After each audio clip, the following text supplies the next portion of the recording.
Hey guys, welcome back to Kickstart Bodybuilding Edition. For those of you who don't know, my name's Ivana Haynes, and this year I'm training to compete in my first ever bodybuilding competition. And this podcast is where I share my learnings week by week on the road to stage. For those of you who do know, welcome back! Thank you so much for supporting me.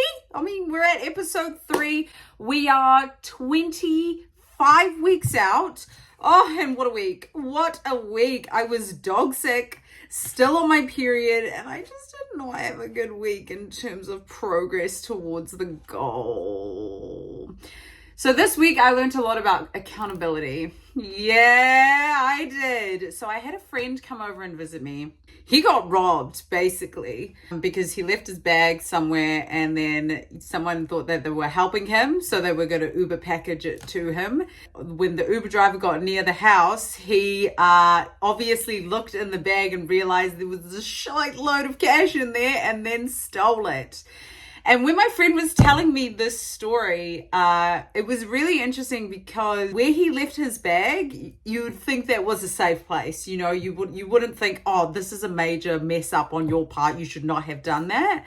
But when he was telling me the story, he was basically saying it was his fuck up. He was saying he should have never have left it there. He will never do that again. That's ultimately how this all happened. It got me thinking about successful people and how they take accountability for mistakes and how they recognize the control and the impact that they have in situations in their life and adjust their behavior accordingly, right? Because when a fuck up happens, right, it's so easy to try and blame someone else, to shift the blame off yourself and take no accountability, because we never want to be wrong. We never want to make mistakes, right? So it's easy to shift it somewhere else. But what happens when you shift the blame somewhere else, you also give your control away. You're basically saying, you know, this outcome happened.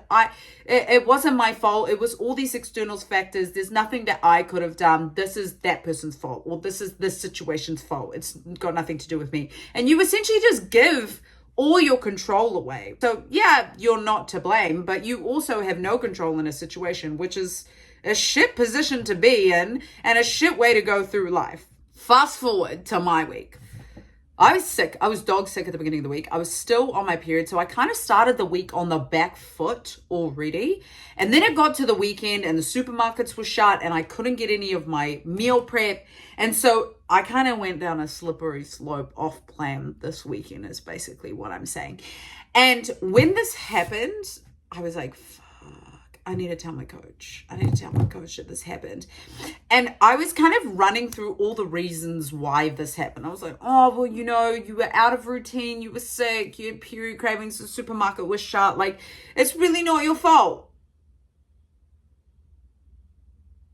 And then I thought about it. And I thought about the situation through this lens of that I had from talking to my friend about his fucking wallet being stolen.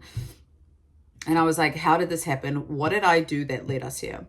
I was ill-prepared and I was weak. You see, because I'm a person who thrives under routine. When my routine is like locked in, I'm locked in and I thrive and I progress really well.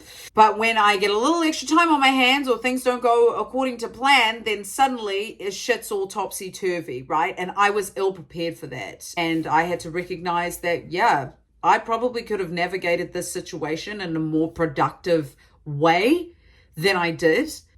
And so that's how I know if this comes up again, we're not going to have the same issue. Because I look at this situation, I think, well, Vana, what did you do that contributed towards this fuck up?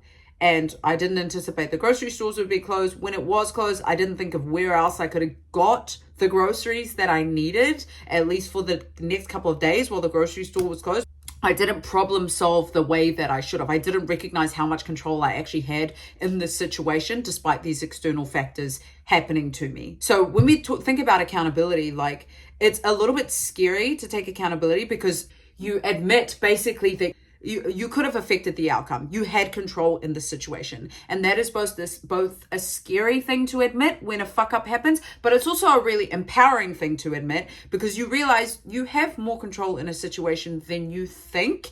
And if you take a second and consider what is happening and consider alternative routes to get to where you need to go, you actually can get there. You know, you don't need to let external factors completely derail you, right? You can take some accountability, and that's a scary thing, but it's also an empowering thing. So yeah, that's what I learned this week. Yeah, okay, well, thanks for joining me. Thanks for listening this week.